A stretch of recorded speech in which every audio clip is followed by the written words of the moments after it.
Vos vacances sont annulées en raison du coronavirus? Pour l'Europe, vous pouvez exiger un remboursement. Votre voyage en avion, en train, en autocar ou votre allée inclusive a été annulé. Il y a fort à parier que votre voyagiste vous a, dès lors, proposé un bon à valoir pour déplacer votre séjour, et ce, sous certaines conditions. Une alternative qui ne fait pas que des heureux. Bonne nouvelle, la Commission l'a rappelé aujourd'hui à tous les États membres de l'Union. Les citoyens européens ont le droit fondamental de se faire rembourser les voyages et les séjours qui auraient été annulés en raison de l'épidémie de coronavirus.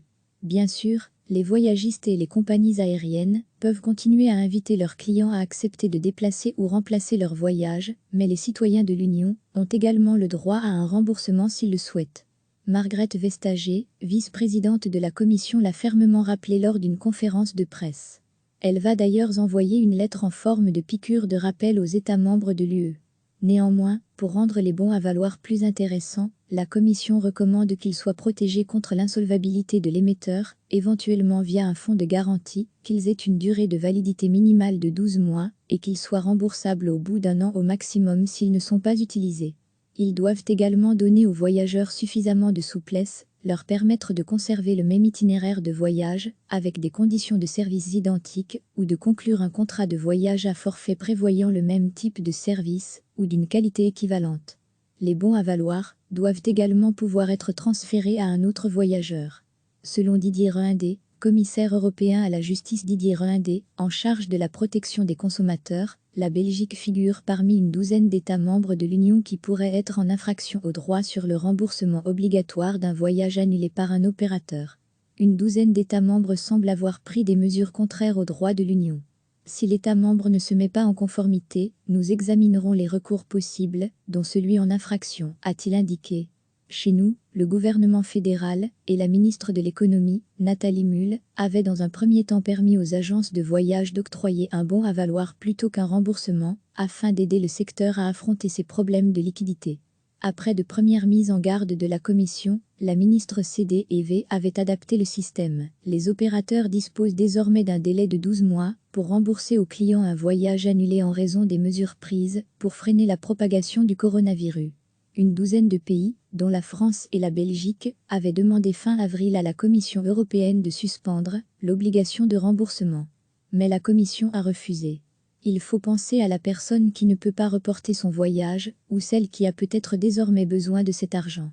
C'est justement en cas de crise que le consommateur a besoin de garanties, a fait valoir Didier Reynders.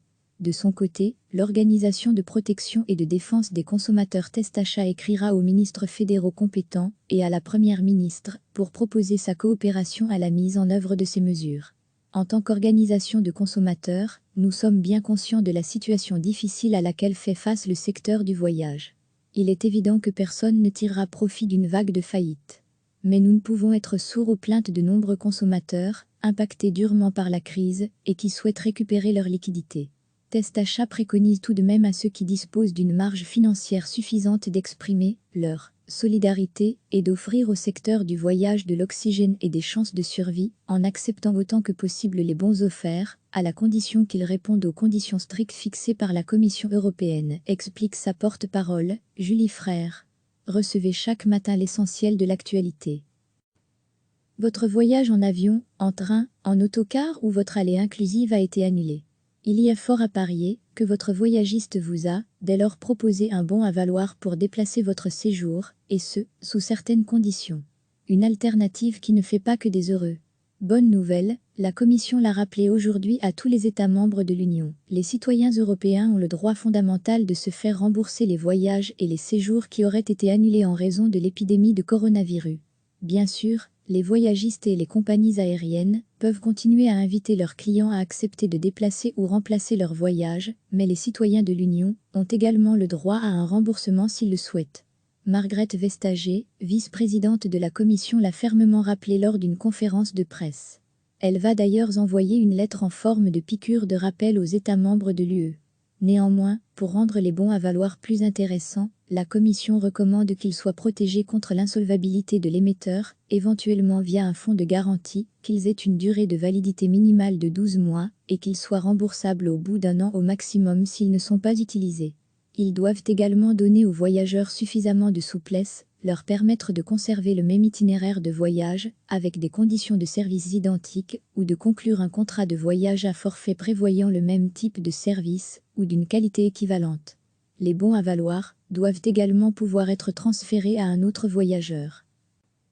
Selon Didier Reynders, commissaire européen à la justice, Didier Reynders, en charge de la protection des consommateurs, la Belgique figure parmi une douzaine d'États membres de l'Union qui pourraient être en infraction au droit sur le remboursement obligatoire d'un voyage annulé par un opérateur.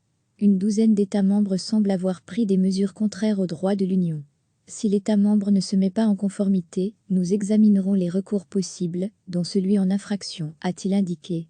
Chez nous, le gouvernement fédéral et la ministre de l'économie, Nathalie Mühl, avaient dans un premier temps permis aux agences de voyage d'octroyer un bon à valoir plutôt qu'un remboursement, afin d'aider le secteur à affronter ses problèmes de liquidité. Après de premières mises en garde de la Commission, la ministre CDEV avait adapté le système. Les opérateurs disposent désormais d'un délai de 12 mois pour rembourser aux clients un voyage annulé en raison des mesures prises pour freiner la propagation du coronavirus. Une douzaine de pays, dont la France et la Belgique, avaient demandé fin avril à la Commission européenne de suspendre l'obligation de remboursement. Mais la Commission a refusé. Il faut penser à la personne qui ne peut pas reporter son voyage, ou celle qui a peut-être désormais besoin de cet argent. C'est justement en cas de crise que le consommateur a besoin de garanties, a fait valoir Didier Reynders. De son côté, l'Organisation de protection et de défense des consommateurs Testacha écrira aux ministres fédéraux compétents et à la Première ministre pour proposer sa coopération à la mise en œuvre de ces mesures. En tant qu'organisation de consommateurs, nous sommes bien conscients de la situation difficile à laquelle fait face le secteur du voyage. Il est évident que personne ne tirera profit d'une vague de faillite. Mais nous ne pouvons être sourds aux plaintes de nombreux consommateurs, impactés durement par la crise et qui souhaitent récupérer leur liquidité. Testacha préconise tout de même à ceux qui disposent d'une marge financière suffisante d'exprimer leur solidarité et d'offrir au secteur du voyage de l'oxygène et des chances de survie, en acceptant autant que possible les bons offerts, à la condition qu'ils répondent aux conditions strictes fixées par la Commission européenne, explique sa porte-parole, Julie Frère. Cliquez sur s'abonner pour recevoir les dernières nouvelles.